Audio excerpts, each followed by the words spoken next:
Assalamualaikum warahmatullahi wabarakatuh.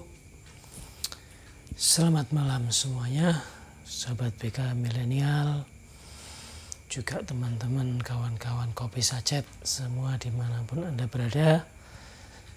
Semoga semua dalam keadaan sehat walafiat.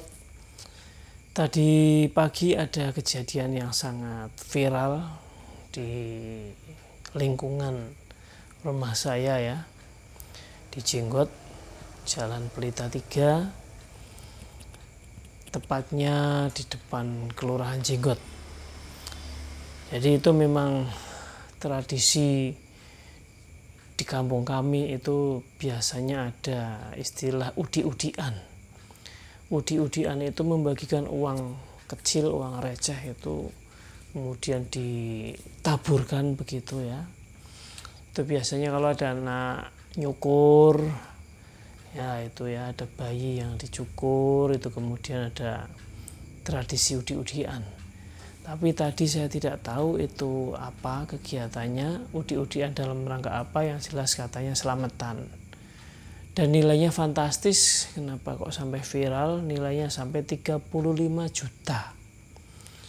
Ya, sehingga karena ini medianya media era media sosial, era digital, kemudian informasi tersebut diumumkan melalui Facebook, kemudian dari berbagai daerah datang berduyun-duyun untuk datang ke tempat, ke lokasi tersebut, yang jalannya sebetulnya Gang 4 atau Jalan Pelita 3 tadi itu ya cukup untuk simpangan 2 mobil, itu cukup lah, tidak terlalu lebar.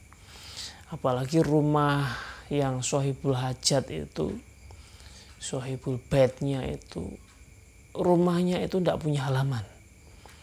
Memang rumahnya besar ya, rumahnya tingkat, kemudian panjang ke belakang ya, di dalamnya ada kolam renangnya tapi tidak terlalu lebar. Jadi rumahnya itu tidak terlalu lebar tapi memanjang ke belakang, kemudian di tingkat, atau kalau istilah di kampung itu di panggung ya. Jadi rumah panggung, rumah tingkat. Tapi tidak punya halaman. Tapi mobilnya banyak ya, ada yang Alphard, ada yang apalagi itu mungkin Pajero, pokoknya mobil-mobil mewah ada di situ. Ya, kemudian akhirnya karena lokasinya itu ditempatkan di depan rumahnya, kemudian juga melebar di halaman kelurahan, akhirnya itu yang menjadikan suasana berdesak-desakan yang luar biasa, seperti nonton konser ya. Jadi kurangnya pengaturan, meskipun pengamanan sudah lengkap dari kepolisian itu sudah ada, tapi namanya manusia itu kan kalau sudah berdesakan ya bagaimana cara mengamankannya kan gitu. Seperti konser aja yang dulu pernah ada di stadion, salah satu stadion di Kabupaten Pekalongan ya, konser band Ungu, padahal sudah di stadion yang cukup besar ya, itu juga ada yang meninggal terinjak-injak sampai ada 7 orang. Itu kan memang kerumunan massa yang begitu banyak itu sangat riskan, sangat beresiko. Ya, jadi seharusnya yang punya hajat tadi kalau membagi uang 35 juta itu dia mendingan izin pinjam lapangan. Ya, di tempat kami di selatan rumah saya itu ada lapangan yang cukup luas lah, itu bisa dibagi 10 titik. Misalkan 35 juta dibagi 10 titik, orang yang membagikan, yang melemparkan tadi, melemparkan uang untuk udi-udian tadi. Misalkan 10 orang itu berarti masing-masing pegang 3,5 juta. Kali 10 kan sudah 35 juta. Nah 10 titik itu kemudian nanti dikomando dengan peluit ya. Jadi semua orang yang sudah menunggu di lapangan itu ada 10 titik, kemudian peluit dibunyikan, prit, kemudian dilempar-lemparkan, itu mungkin lebih efektif dan mengurangi terjadinya gesekan, mengurangi terjadinya sesuatu yang tidak diinginkan, misalkan sampai pingsan, misalkan sampai terinjak-injak, ada anak kecil yang sampai tidak bisa bernafas, mungkin ada yang sampai patah tulang dan seterusnya. Jadi hal seperti tadi yang terjadi tadi pagi itu tidak perlu terjadi, tidak perlu terulang mestinya kalau dilakukan dengan cerdas. Dulu ada seorang motivator nasional yang ingin dia membuat buku Marketing Revolution. Dia ingin meluncing buku tersebut, namanya Pak Tung Desem Waringin, ya. Itu waktu itu saya masih kuliah itu membagikan uang lebih banyak. 35 juta itu masih kecil dibandingkan dulu itu Pak Tung itu sampai 100 juta. Tapi karena orangnya cerdas, dilakukan dengan cara yang cerdas, tujuannya juga untuk agar bukunya itu laku. Dia melakukan sesuatu yang sangat pokoknya mewah, megah, bagi duit segitu banyaknya 100 juta dia lakukan di lapangan, naik helikopter, ya. Melalui helikopter itu kemudian dihambur-hamburkan uang itu, dilempar-lemparkan uang itu, ya, sehingga waktu itu kemungkinan, ya saya tidak tahu detailnya, kemungkinan tidak terjadi korban karena memang dilakukan di lapangan yang luas. Kemudian Pak Tungnya itu naik helikopter. Jadi memang orang-orang yang kaya raya yang melakukan seperti itu mungkin tujuannya adalah amal, satu, ya, kita positive thinking, tujuannya untuk amal. Yang kedua itu mungkin agar viral, ya, dagangannya agar semakin laris, semakin dikenal namanya, ya, mungkin namanya badai apa, ya. Seperti tadi buku juga ada Marketing Revolution, ya, akhirnya dikenal karena tadi viral tadi. Ya, banyak komentar teman-teman saya, ada yang komentar, masa uang 35 juta dihambur-hamburkan begitu, itu kalau bukan uang keringat getih itu mana mungkin merelakan seperti itu. Ya, karena dia tidak tahu, ya. Ada yang memberi penilaian yang negatif, niatnya itu untuk apa. Kalau niatnya untuk amal, ya mendingan bagikan ke fakir-fakir miskin, ke anak-anak yatim. Ya saya bilang, saya menetralisir kondisi-kondisi seperti itu, komentar-komentar negatif. Yang penting itu kita itu harus selalu positive thinking, ya. Mungkin yang bersangkutan itu sudah biasa untuk zakat mal, sudah biasa. Apalagi zakat mal, nah itu lebih biasa lagi itu, ya. Nah, kembali ke fokus, ya, zakat mal itu zakat untuk menzakati kekayaan, ya. Itu zakat mal. Kalau zakat mal itu plesetan itu, ya, sering belanja ke mall itu zakat mal. Kemudian mungkin dia juga sudah punya anak yatim yang banyak, dia santuni. Ada duafa fakir miskin yang sudah biasa dia santuni.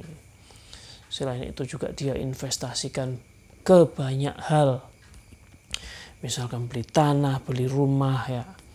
Ya sebenarnya di Gang 4 Jalan Pelita 3 itu kalau buat rumah itu terlalu apa, ya. Ya enggak punya halaman lah. Karena mepet dengan jalan. Jadi sebetulnya orang-orang kaya seperti itu kalau beli tanah itu harusnya di tempat yang kebunnya itu luas, bisa dibuat halaman yang luas, bisa dipakai wahana-wahana permainan mungkin di depan rumahnya, ya, untuk hiburan, ya.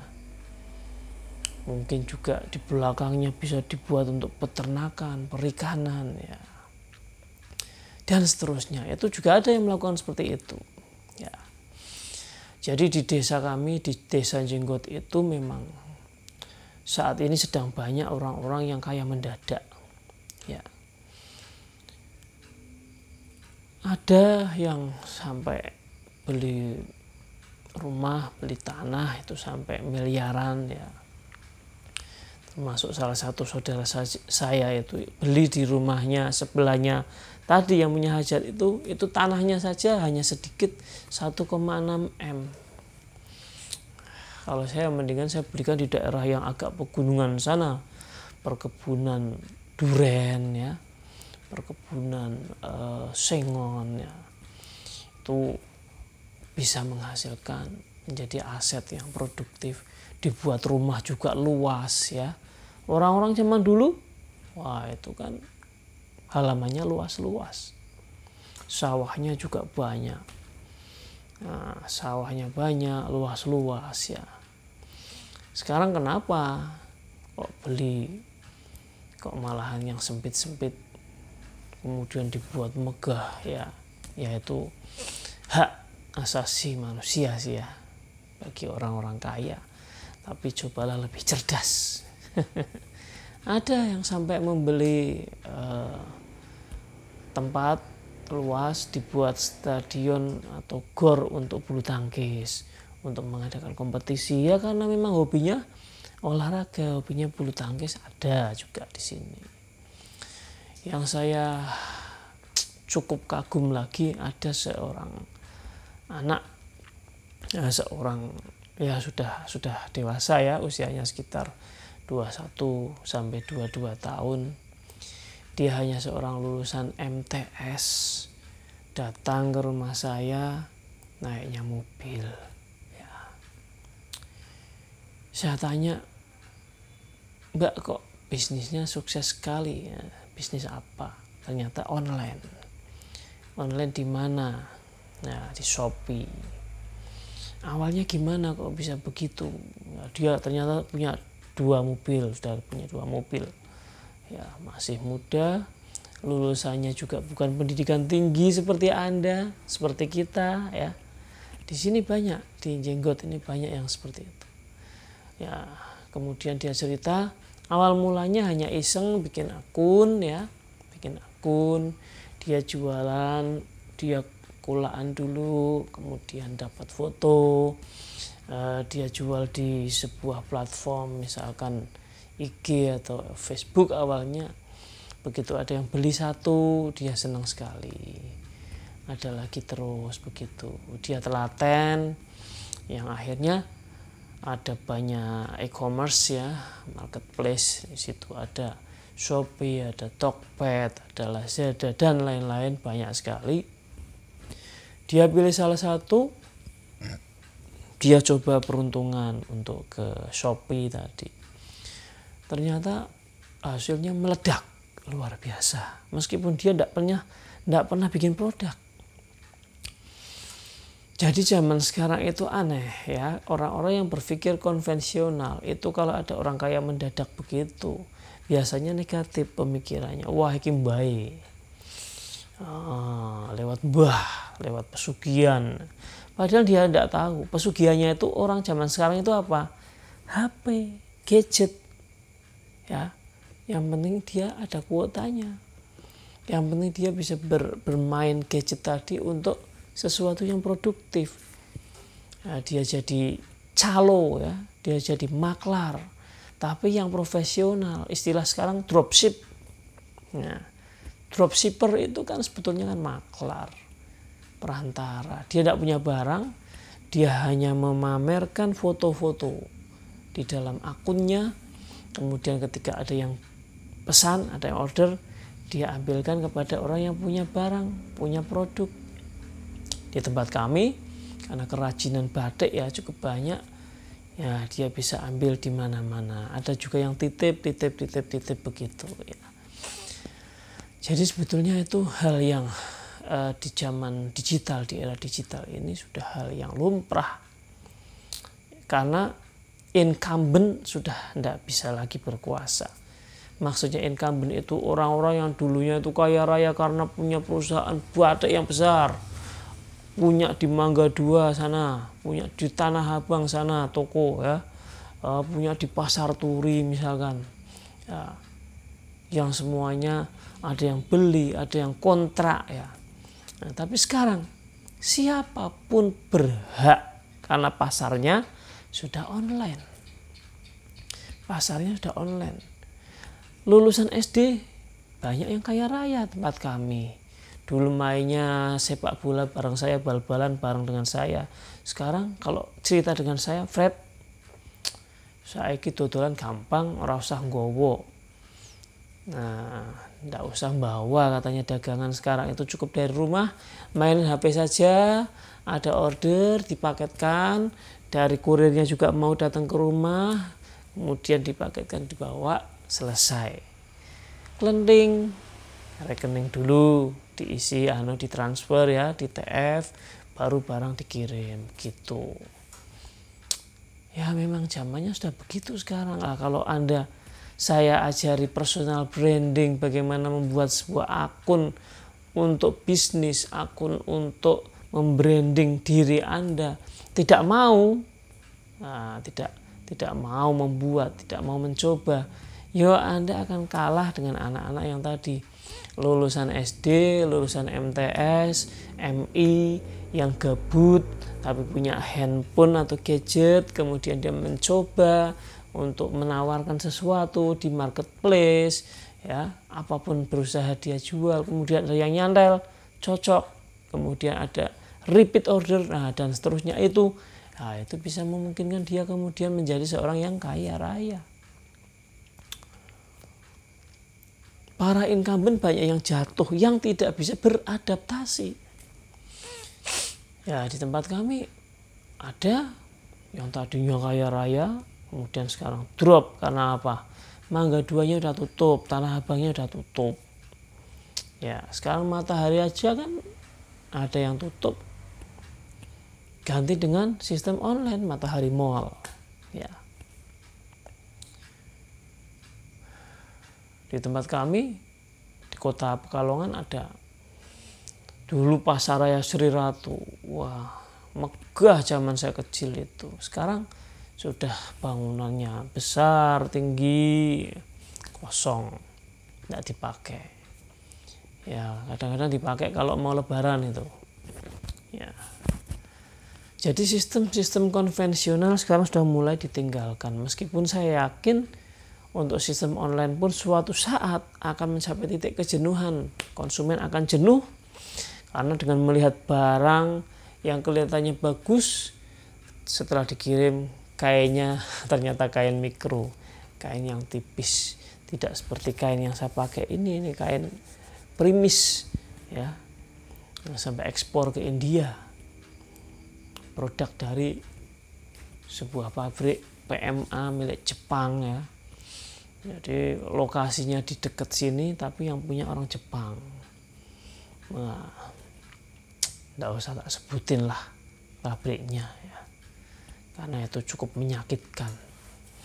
Pabrik sudah lama milik orang Indonesia, sekarang sudah milik PMA ya, orang Jepang di situ ya. Kemudian kenapa nantinya akan mencapai titik kejenuhan ya, karena seringkali ada pengusaha-pengusaha online yang nakal. Saya beli digambar sandal mereknya A.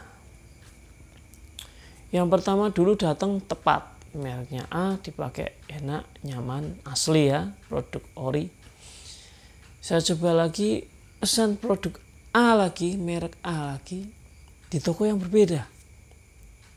Kok malah diberi sandal gunung yang dipakai sebentar ngelotok. Ya, itu artinya penipuan. Ya, saya kalau suruh balik ke retur malas juga. Sudahlah, yang penting saya beri komen negatif, sudah selesai. Mungkin sekarang sudah disuspend. Ya, hampir saja saya beberapa waktu lalu tertipu emas batangan logam LM Antam. Ya, Yang lain harga sudah 10, 10, 10, 10, dia harga masih 9, sekian. 9 komanya sedikit. Saya sudah hampir order. Bahkan sudah order, udah transfer. Untungnya pakainya rekber ya, rekening bersama. Sehingga kemudian kami cancel dengan teman saya. Ya, uangnya tidak jadi dikirimkan. Kami juga berikan komentar yang kurang baik.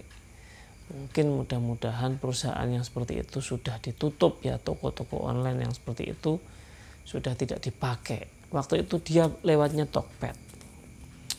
Ya, jadi ini era bebas ya, kita nyebut merek itu juga tidak masalah.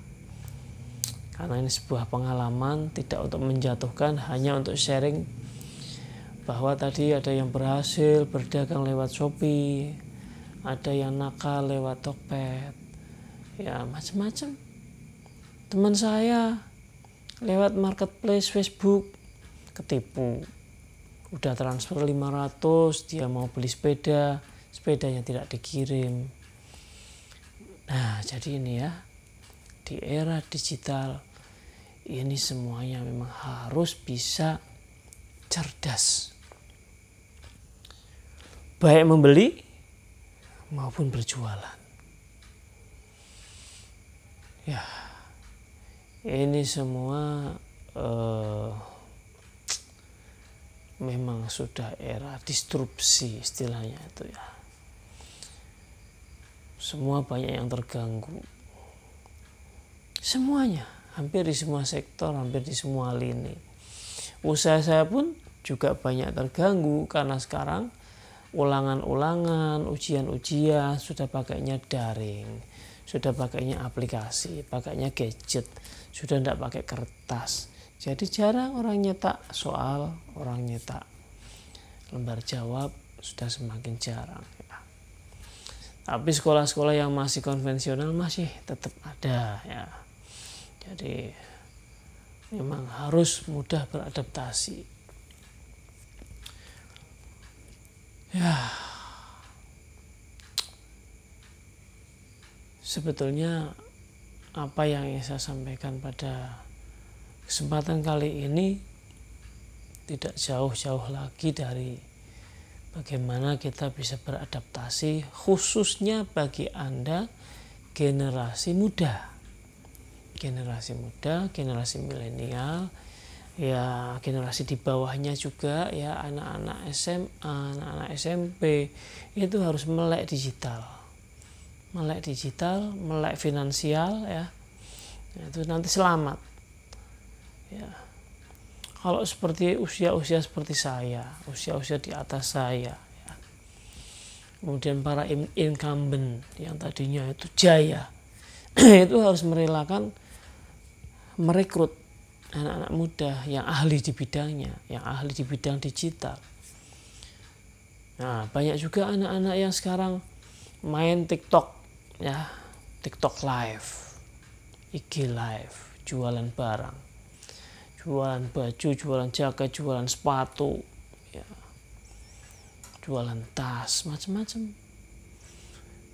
Dia lewat TikTok live ya, yang mungkin parasnya cantik, parasnya tampan ya, kemudian pinter ngobrol di depan kamera secara live ya. Itu juga ternyata menjadi pemasukan yang sangat cepat ya. Ada beberapa perusahaan yang menggunakan jasa anak-anak muda untuk live TikTok, live IG, live FB dan seterusnya ya.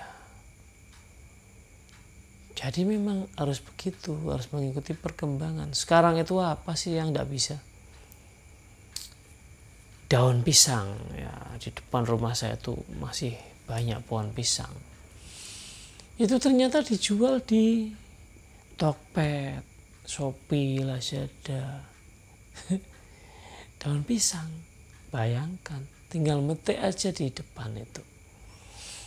Ya metiknya tentunya ketika ada orang order, yang penting udah ada fotonya kan, di order kemudian kita kirimkan. Ya mungkin sampai sana sudah layu, bisa jadi. Tapi berarti artinya apa? Hal yang sekecil itu sekarang bisa dijual melalui online. Ya sekarang batik ini ya hari-hari ini katanya sedang agak sepi. Ya semua karena tadi pengaruh-pengaruh dari orang-orang yang kurang amanah dalam berdagang, ya sehingga untuk marketplace e-commerce yang besar-besar itu harus selektif menerima ya orang yang mendaftarkan diri untuk berjualan di marketplace-nya, e-commerce-nya. Karena kalau tidak begitu ya juga nanti akan merugikan. Mereka hanya akan menjadi orang-orang yang merugikan perusahaan-perusahaan Anda. Dan akhirnya kepercayaan masyarakat tadi mencapai titik jenuh. Akhirnya kembali ingin ada vibrasi, getaran ketika beli itu ada tawar-menawar, ya pasti dunia ini akan selalu berputar. Ya sekarang kecanggihan teknologi, ada artificial intelligence, ya Internet of Things, dan lain-lainnya. Itu juga semuanya mendistrap semuanya. Ya, disrupsi di mana-mana. Oke, itu sekedar informasi di malam hari ini, sudah hampir jam 12 malam. Mohon maaf jika ada beberapa pihak yang mendengarkan nyanyian-nyanyian malam, ya cerita-cerita malam, obrolan-obrolan seperti ini tidak bermaksud apa-apa, tidak bermaksud merugikan siapapun, tapi bagaimana kita memetik pelajaran hikmah dari sebuah peristiwa. Ya. Dan tentunya yang kedua adalah bagaimana kita juga bisa mengembangkan diri sesuai dengan eranya. Sedikit saya tambahkan ya, kalau era zaman dulu memang sekolah sing pinter. Ya. Habis itu kuliah sampai selesai, dapat ijazah, cari kerja. Itu zaman dulu, zaman konvensional. Ya, zaman sekarang beda. Kalau ada yang masih pakai model seperti itu, biasanya nanti ketika tidak dapat kerja, dia ke online juga. Kenapa tidak onlinean dari sekarang? Kenapa tidak belajar bisnis online dari sekarang? Kalau akhirnya menghabiskan waktu 4-5 tahun, tapi onlinean juga. Ada yang jadi pekerja di ekspres, apa itu, jasa-jasa ekspres ya, kurir ekspres itu, paketan ya. Jadi cobalah beradaptasi, flexibility ya, fleksibel dalam menerima kondisi. Saya juga biasanya omdong ya, omdo, ngomong doang. Tapi memang begitulah tugas saya, memotivasi, menginspirasi. Tapi jangan khawatir, setelah nanti bisnis saya sukses, insya Allah saya akan share lebih banyak di channel ini, di channel yang satunya lagi ya. Saya ada bisnis peternakan, perikanan, pertanian ya, ada perkebunan, ada percetakan, banyak yang sedang saya bangun. Tentunya ya ada yang secara konvensional, ada juga yang sudah lebih canggih melalui pasar modal, melalui reksadana, melalui pasar uang, dan lain sebagainya. Tunggu konten-konten berikutnya, oke? Semoga yang sedikit ini ada manfaatnya. Mohon maaf sekali lagi apa yang saya sampaikan jika tidak berkenan di hati Anda semua. Ini hanya sekedar sharing, tidak perlu ditindaklanjuti dengan berlebihan. Terima kasih. Assalamualaikum warahmatullahi wabarakatuh. Salam BK Peduli Siswa.